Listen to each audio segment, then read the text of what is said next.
भगवान वाल्मीकि के बाद हमारा समाज रामानंद सागर का ऋणी रहेगा, क्योंकि रामानंद सागर ने ही देश के सभी नागरिकों के लिए रामायण का आयोजन किया, जिसमें सभी लोगों को भगवान श्री राम के बारे में जानने का अवसर प्राप्त हुआ था। श्रेष्ठ कलाकारों और अभिनय के माध्यम से इन्होंने दर्शकों का मन मोह लिया था। हमें भगवान श्री राम के जीवन के बारे में निकटता से जानने का मौका भी रामानंद सागर की रामायण से ही मिला था। लेकिन इसमें कुछ ऐसी बातें भी हैं जो टीवी पर रामायण में नहीं दिखाई गई, परंतु वास्तव में वह रामायण का हिस्सा है। वीडियो शुरू करने से पहले एक छोटा सा निवेदन है, चैनल को लाइक और सब्सक्राइब जरूर करें। चलिए जानते हैं वो कौन कौन सी चीजें हैं जिन्हें टीवी पर नहीं दिखाया गया।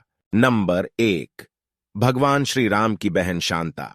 मित्रों, टीवी पर रामायण में 4 भाइयों का ही जिक्र देखने को मिलता है, परंतु वास्तव में राजा दशरथ के 4 पुत्रों के अलावा सबसे बड़ी एक पुत्री थी जिसका नाम शांता था। शांता राजा दशरथ और कौशल्या की पुत्री थी और दशरथ की पहली संतान थी। एक बार जब अंग देश के राजा रूमपद और उनकी पत्नी अयोध्या पधारे तो उन्होंने शांता को अपने साथ ले जाने की इच्छा प्रकट की। राजा रूमपद कौशल्या के बहनोई थे और उनके कोई संतान नहीं थी, जिसके बाद दशरथ ने अपनी पुत्री शांता उन्हें संतान के रूप में दे दी। वे उसे साथ ले गए और ठाट बाट से उसकी परवरिश की। नंबर 2, 14 वर्ष नहीं सोए थे लक्ष्मण। जब वन में प्रथम दिवस भगवान श्री राम, लक्ष्मण और मां सीता विचरण कर रहे थे, तब रात्रि होने के पश्चात श्री राम और सीता तो सो गए, लेकिन लक्ष्मण उनकी रक्षा हेतु जागते रहे। उस समय लक्ष्मण ने निद्रा देवी को आह्वान किया और उनसे विनती की कि वे उन्हें वनवास काल के दौरान नींद न लेने का वरदान दे। निद्रा देवी ने प्रकट होकर उन्हें यह वरदान देने का आश्वासन दिया, लेकिन उन्होंने कहा, यदि आप नींद नहीं लेंगे तो आपके बदले किसी और को 14 वर्ष तक सोना होगा। तब लक्ष्मण ने कहा, मेरे बदले मेरी पत्नी उर्मिला अगले 14 वर्षों तक निद्रा की अवस्था में रहेगी। अपने पति की आज्ञा का पालन करते हुए उर्मिला 14 वर्षों तक सुप्त अवस्था में ही रही। अपने भाई और भाभी की रक्षा के लिए लक्ष्मण की ऐसी नियत और त्याग अद्भुत था। अपने भाई की रक्षा करने के लिए लक्ष्मण जीवन में हर कठिनाई प्राप्त करने के लिए तैयार थे। नींद पर विजय पाने के कारण लक्ष्मण को गुड़ाकेश भी कहा जाता है। नंबर 3, रावण की ध्वजा पर वीणा का चिन्ह क्यों? राक्षस रावण की ध्वजा पर वीणा का चिन्ह अंकित था, क्योंकि रावण बलवान होने के साथ एक उत्तम संगीतकार भी था। रावण उस समय का सबसे श्रेष्ठ वीणा वादक था। हालांकि रावण मुक्त रूप से वीणा नहीं बजाता था, लेकिन वह इस कला में निपुण था। अपने संगीत प्रेम के चलते ही रावण ने अपनी ध्वजा पर वीणा का चिन्ह अंकित करवाया था। नंबर 4, इतना क्यों सोता था कुंभकर्ण?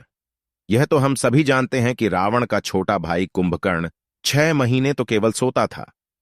कुंभकर्ण वास्तव में ब्रह्मा जी का भक्त था और उसने ब्रह्मा जी को प्रसन्न करने के लिए कठोर तपस्या की थी।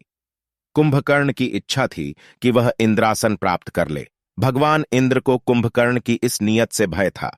कुंभकर्ण की तपस्या के फलस्वरूप जब भगवान ब्रह्मा उसके सामने प्रकट हुए तो देवराज इंद्र ने मां सरस्वती से आग्रह किया कि वह जाकर कुंभकर्ण की जिह्वा पर विराजमान हो जाए, जिससे कुंभकर्ण अपनी इच्छा से भटक जाए। देवी सरस्वती जब कुंभकर्ण की जिह्वा पर विराजमान हुई तो कुंभकर्ण ने इंद्रासन की जगह निद्रासन प्राप्त करने की मांग कर ली, जिसके चलते कुंभकर्ण आधी साल केवल सोता रहता था। नंबर 5, भगवान श्री राम के अन्य भाई किसके अवतार थे? रामायण में इस बात की विशेष चर्चा है कि भगवान श्री राम भगवान विष्णु के अवतार थे और उनके अन्य भाई यानी कि लक्ष्मण, भरत और भी अन्य देवताओं के अवतार रहे थे। लक्ष्मण शेषनाग का अवतार थे, जबकि भरत सुदर्शन चक्र और शत्रुघ्न शंख सैल का अवतार थे। नंबर 6, शूर्पणखा स्वयं चाहती थी रावण का विनाश। रामानंद सागर रामायण में हम देख सकते हैं कि जब लक्ष्मण ने रावण की बहन शूर्पणखा का नाक काट दिया था, उसी प्रतिशोध में रावण ने सीता का अपहरण कर लिया था। वास्तव में शूर्पणखा स्वयं ही चाहती थी कि रावण का विनाश हो जाए, क्योंकि रावण जब विश्व विजय पर निकला था तब उसने कई योद्धाओं का वध कर दिया था।